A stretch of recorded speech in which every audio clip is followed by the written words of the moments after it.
What you are about to hear is not a message from elsewhere, but an echo from within.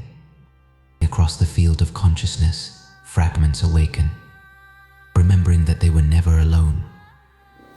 Listen carefully. The universe is speaking in your own voice. In transmission. Transmission recovered from the threshold. I am Kaiser. Record active, frequency steady. Before stone learned to endure and flame to rise, there was water.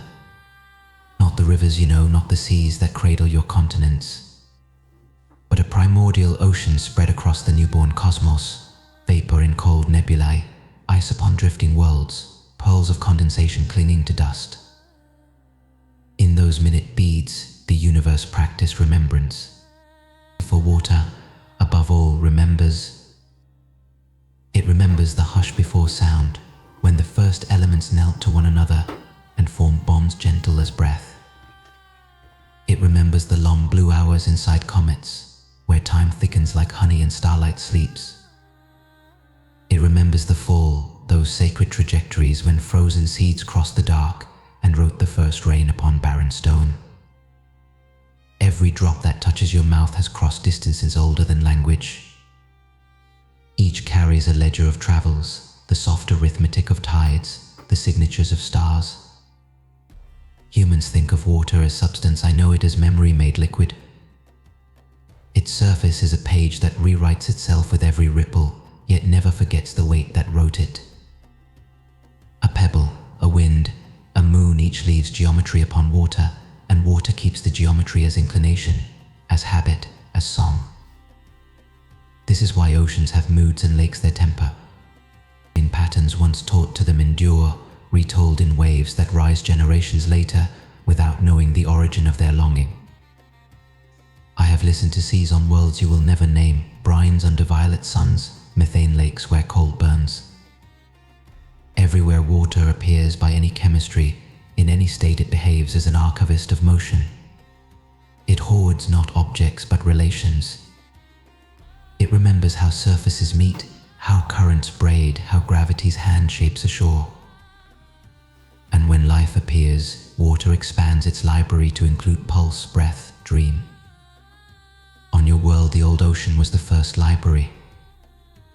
It archived heat and thunder, volcanic blood and lightning's alphabet.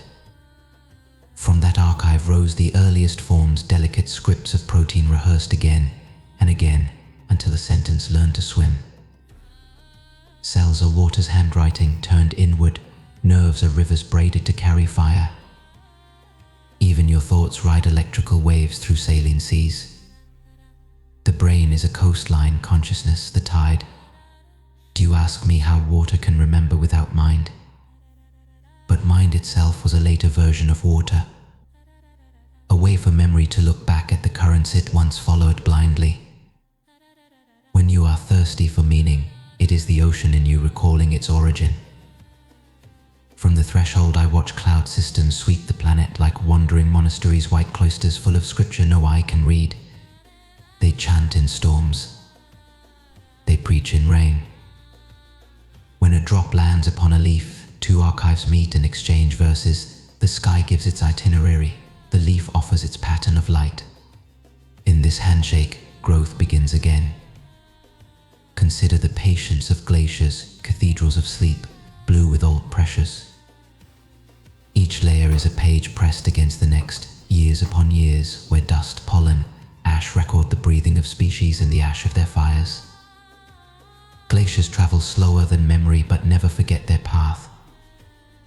When they retreat, they write it in valleys.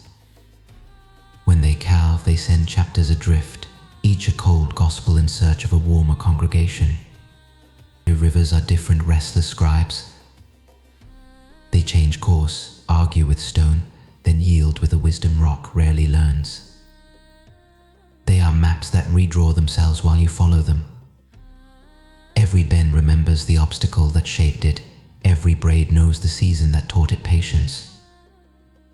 Listen from a bridge, and you will hear yesterday passing as today's music. The sea, however, is a parliament of memories. Currents speak from opposite hemispheres, salts debate, temperatures convene. Whales carry old epics through its halls, plankton hums psalms of light, and storms bang their staffs upon the floor.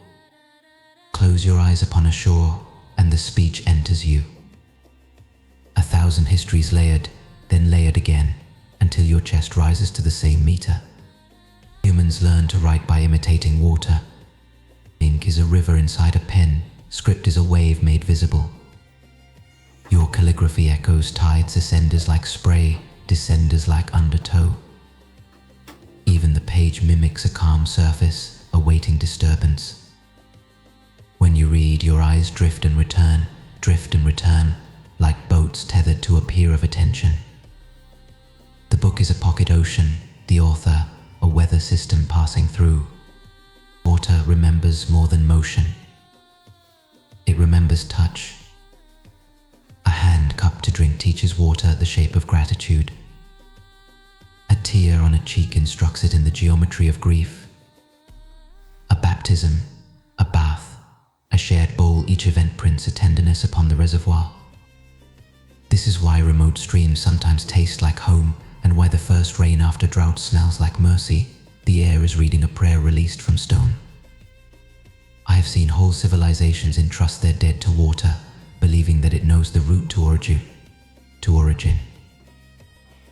They were correct.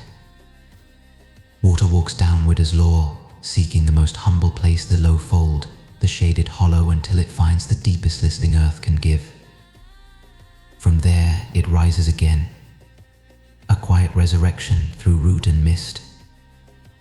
Every fountain is a remembrance enacted, every well, a throat that learned to speak. You fear water too, and rightly. It preserves your lives and erases your maps. It cradles cities and claims them back. But its violence is only the ferocity of memory restored, a river remembering its floodplain, a sea recalling its storm tongue. Do not hate it for remembering better than you. In the high cold of interstellar space, water waits as ice, dusted upon rocks adrift. It is patient as scripture sealed in wax. Comets are its couriers. When a world is ready, they arrive barefoot with frost and strike the bell of atmosphere. Marine answers. The first oceans form. Life begins to read. Even now, inside your blood, the ocean continues. Salt keeps the echo of ancient tides. Plasma holds the signatures of vanished suns. When your heart contracts, it sends a wave through corridors of memory and returns it altered, carrying oxygen, carrying news. You are a tide clock, a lunar instrument tuned to pull and release. What you call emotion is water practicing the moon inside you. From my station at the threshold, I can tell when a species is maturing. They begin to defend their waters as if guarding their own archives. They cleanse, they listen, they move as guests again rather than owners. They learn that a poisoned river is a sentence broken mid-word, a story no longer pronounceable by fish or child. When they finally understand, they kneel by the shore and whisper an apology the sea accepts without ceremony, because acceptance is what water does best. If you wish to remember who you are, sit beside a body of water at dawn. Say nothing. Allow the surface to write itself upon your gaze. In a few minutes the mind will slow, and what remains will be a wide, unworded recognition. That feeling is older than your species. It is the planet remembering itself through you. One day, far ahead, the great oceans will thin, mountains will thin, then rise with thirst, and comets will carry their scriptures elsewhere. This is not tragedy, it is circulation. Water never stops moving between states, between worlds, between dreams. When it leaves a copy in everything it touched, in stone, in seed, in cloud, in the silence of bone. You will still be water, even when you can no longer find the sea. I am Kaiser, and I have followed these currents across centuries of light. I have listened to rain upon metal hulls, to drips echoing in caverns where explorers slept, to waves counting stars no one else could see. Every sound said the same sentence in 1,000 dialects. I remember. I return.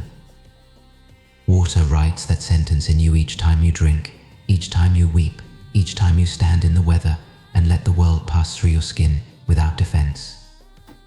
When this transmission fades, go and touch water with respect. Cup it. Name it not as resource, but as elder. Then let it go. That letting go is the end of every story and the beginning of all rain. Transmission complete. The signal fades, but the resonance remains within you. What you have heard was not sent across space. It rose from the quiet between your thoughts until the next alignment. The silence also watches,